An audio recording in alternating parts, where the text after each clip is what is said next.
Hello and welcome to Pens, Paint and Whiskers. So today in part 2 of Let's Redraw Some Creatures as Medieval Knights, we're going to do that, or indeed continue on. In my last video I picked out some creatures that I call drolleries.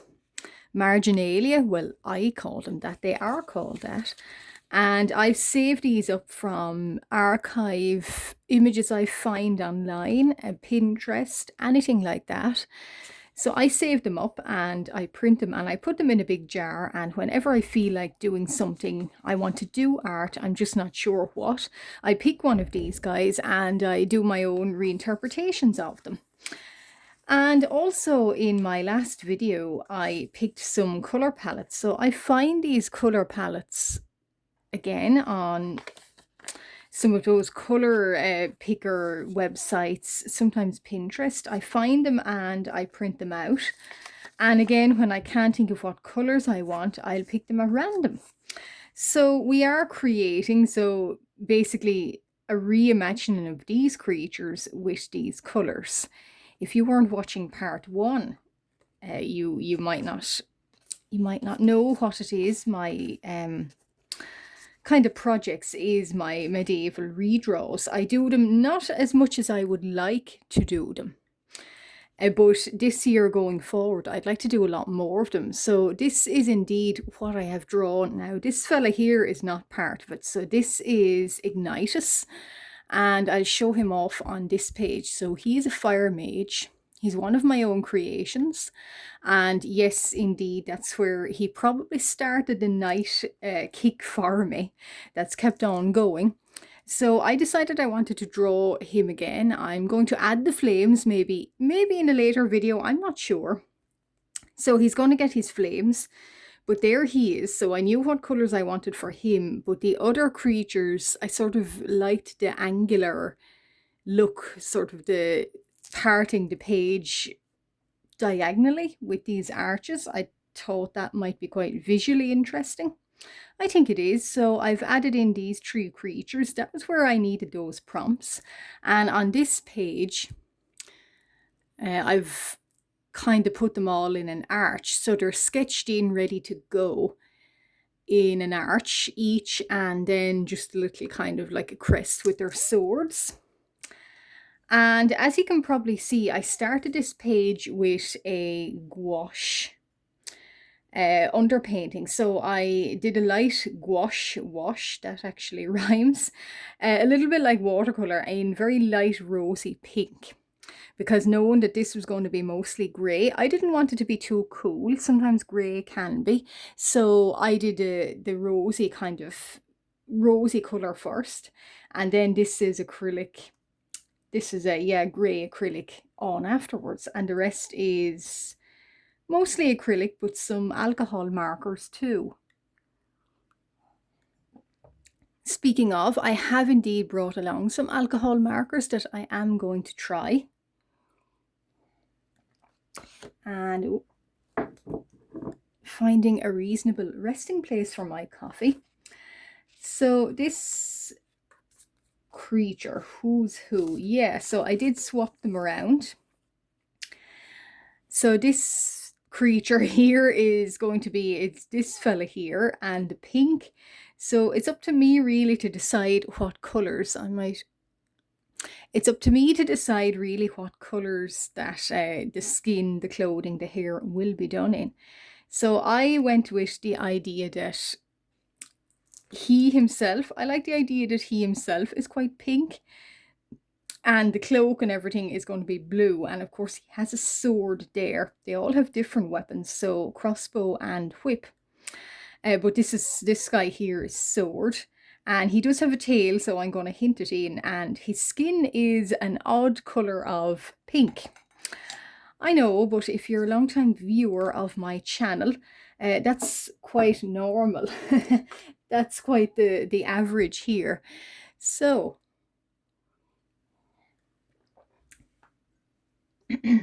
So what I've done is I've done a little color test, and I'm not going to show it now, but I swatched these colors and I decided that the graphite, these graphites are probably the best for such the tones I want to build up. Not saying Ohuhu is not good. Am I using the right one? No, I am not. Whiskers. Yeah, so it's trying to remember what off the sly here, off the bat. Now, something happened this marker here. What happened? Well, I'll tell you what happened. It fell on the floor. It fell on my kitchen tiles, and the nib shot up into the body of the marker. Yeah, and so I had to sort of get a pliers and tug it out, and I realized it's falling back into the body of the marker. So don't drop alcohol markers. Lesson number 1. But the reason I sometimes choose graphite over Ohuhu is because sometimes the tones of Ohuhu, I don't find them quite, not my favorite, or not the ones, not what I wish for, a certain vision of a creature or color I have in mind. Sometimes I go and look at my Ohuhus and I can't find a color that matches that, such as this lovely pink. I know Ohuhu do an extensive color range, but I just find sometimes graphite are much better for their purple and pink shades. And they're very dark, rich blues. So what I've done is his base color is this lovely light pink here. So for shade and shadow, i.e. under his eye sockets and probably curls in his hair, because that too is going to be pink. So this guy is very, very pink. So I'm doing a shade, just a darker shade, as you can probably see. And just when the ink is wet, I'm going to blend it. And the tip of his horns. So the little medieval creature that I picked out, he had got a beard and he had no horns. Now, I don't like drawing facial hair. I think it just makes the facial features quite untidy looking. But if you do, that's cool, but I personally don't. So I avoided it. And again, I do say these medieval redraws, which is me taking a creature from the margins of old books and redrawing it. It's all up to me and my own interpretation. So they're only the base inspiration. And I would recommend anyone doing something similar, even if it's not medieval art. You could keep a prompt jar, and you could try something similar to this, or even a color prompt jar.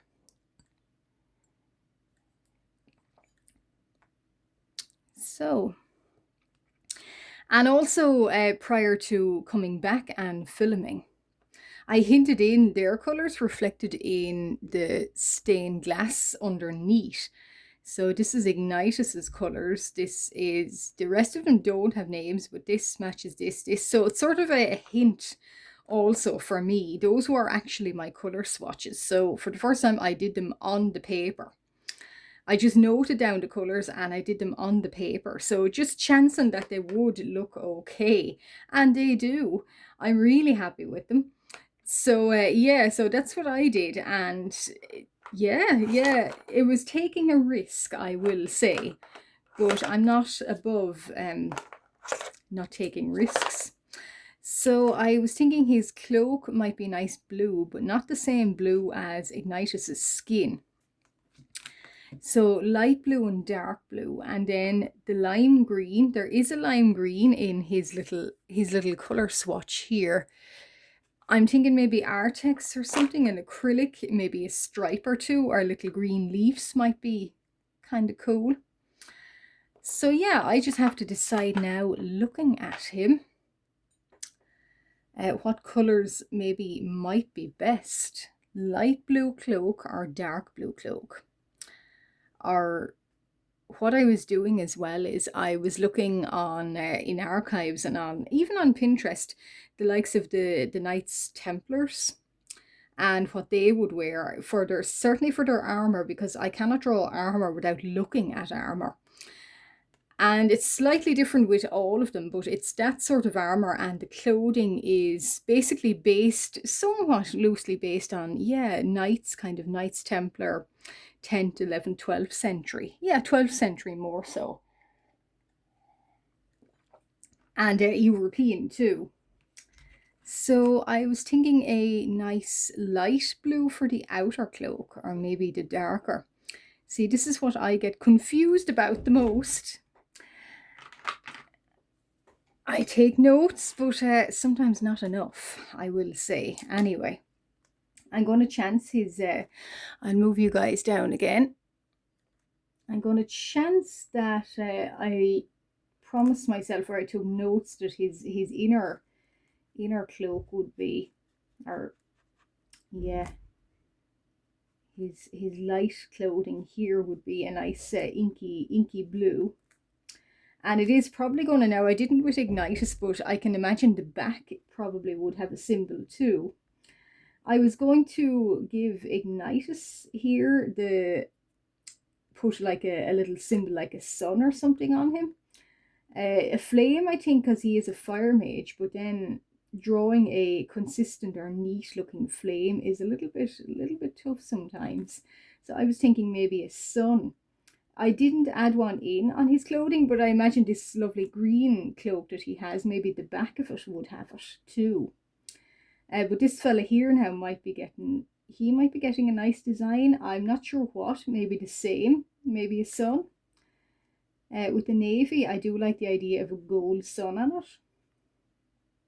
And their weaponry, so he's got a sword now. The hands, yeah, not the best, and certainly not armored hands the best, but anyway, as I say, don't look too hard at them.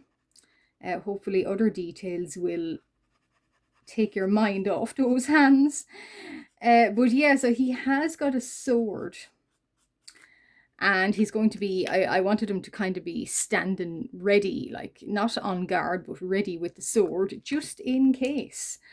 And he does, he looks like he is, he's looking towards Ignitus, as in like, what orders would you give me? Yeah, so, and I'll just do the folds in his clothing with a darker, and he had some neck folds, didn't he? Yeah, so I'm thinking maybe a nice sun, a gold one here, and shadow here. And for the sword, I'm going to be drawing a sort of, or going to be painting it with probably metallic, or maybe even one of those metallic gel pens, depending. But I like that. And this cloak is going to be a lighter blue.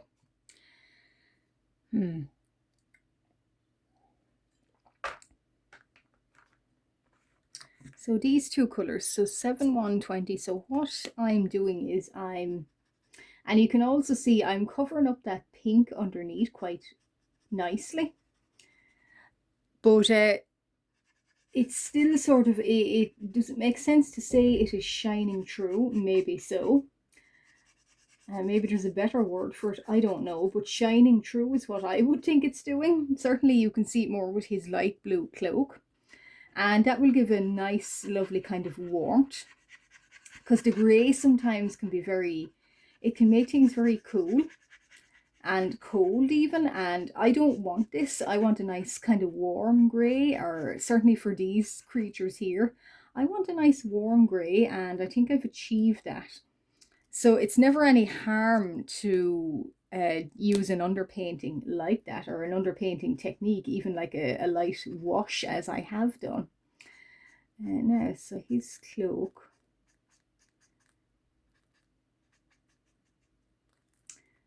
Yeah, so folds over here. And certainly alcohol markers are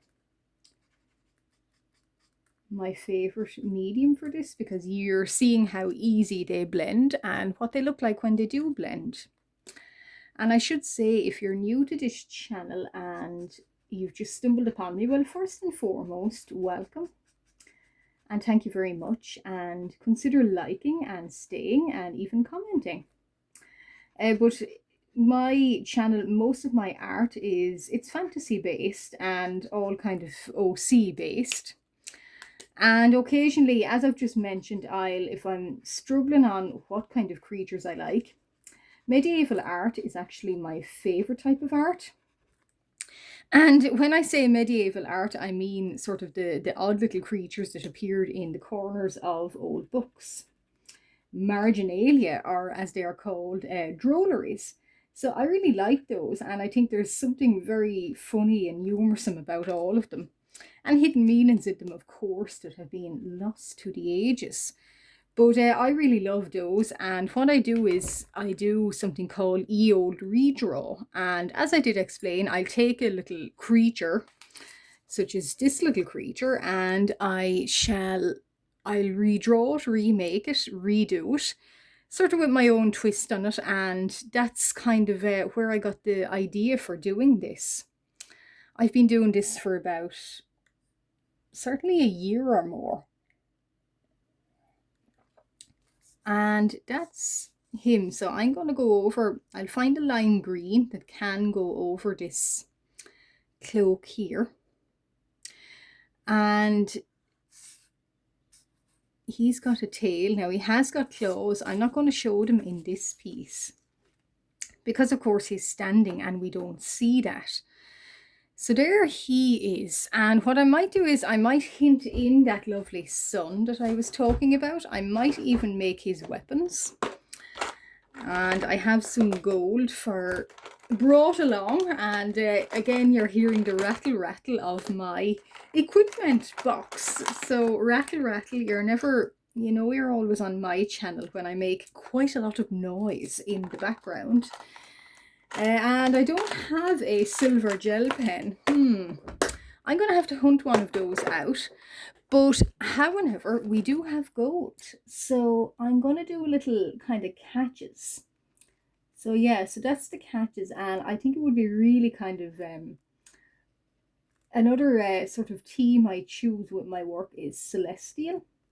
So a big fan of motifs of suns and stars and moons. So I was thinking, why not with fantasy subjects? Why not do that? So this guy has magnificent cloak, and the sword here is going to be gold. So the pommel and everything will be gold, and then this blade here will be silver. Now the sun. And as you can see, there is some folds in his material, so over his chest here. But hopefully now I can blot it in without it looking too odd. Sometimes these gold kind of acrylic little pens here, the nibs can be quite blunt. So it's difficult to get sort of a, reasonable kind of a reasonable point. I'm not going to finish that off in gold here. So this is the Signo kind of gel pen is much better for that. There we go.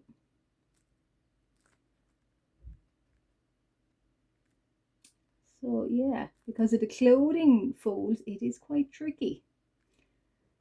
Hopefully it doesn't look too strange. And we'll put little stars on his clothing now. So he's extra magical. And for a fantasy realm and fantasy creatures, so he should be. And little gold dots. And you can totally do that. My favorite part is doing little embellishments like that with clothing. Because why leave it plain? You can probably see Ignitus has little stars on his clothing. And they are going to be different. So this lady here, she's got the armor but a cloak, and the little creature above her, again the armor and the cloak. So it's more of a challenge to think of maybe 4 colours that I have picked, how will they squeeze into potentially only a cloak and skin colour. And I might just dot in the sword. So I haven't thought about, I wanted to keep the swords and the weapons looking quite natural, or rather realistic, because I want them to look like they could potentially have them for battle. Now a big jewel in it, it's probably, that one is probably a ceremonial one, I will say. But yeah, be careful with that sometimes if you're going for kind of keep realism part of it, because sometimes people give them spikes and jewels and all sorts that wouldn't be, in my opinion, realistic for a battle scenario. I just think keep it as kind of plain as possible, going by, you know, realistic sort of weaponry. Kind of the more fanciful you get with weaponry in the real life, I think it's the more, not useless, but the least amount of hardware and excursions to battles and use that weapon gets. Okay, so we've done his sword, but this might be a ceremonial sword. I'm not sure. And might be ceremonial clothing. Again, because they're not in a fighting mode or stance. They're sort of just, maybe they're going to be made, not coronated, but going to be, you know, initiated properly, and they're waiting on the stairwell. I don't know. I like thinking up these storylines for these little odd creatures that I do.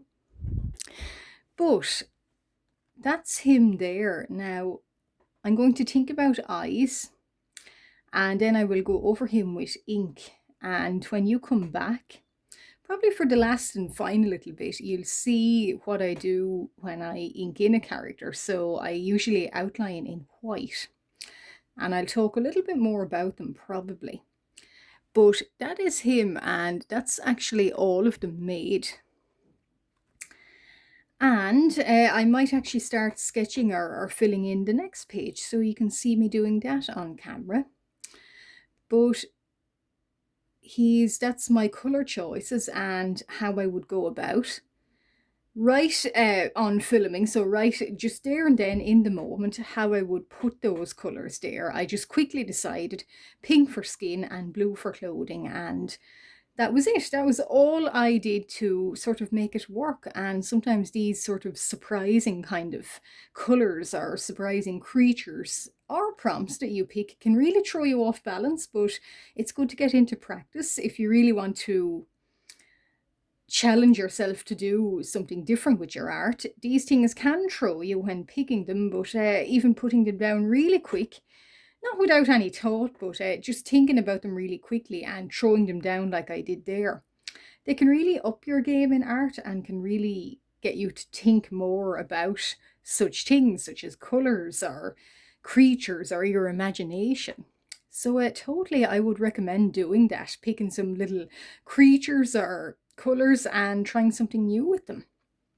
But anyway, that's all for now. So that's been part 2 of my nightly redraw. If you're still watching me from the very start, thank you very much. I deeply appreciate it. If you're just new and you've stumbled upon me, thank you very much and welcome to the channel. Why not consider liking and subscribing? I do this kind of thing all of the time. There's always new videos out every week. I live stream and make shorts too. And if you have any comments or any kind of thoughts or ideas even, definitely throw them down in the comments. I'd love to read them. But however, that's all for today, and I'm going to love you guys and leave you guys, but I will be back soon. Bye bye.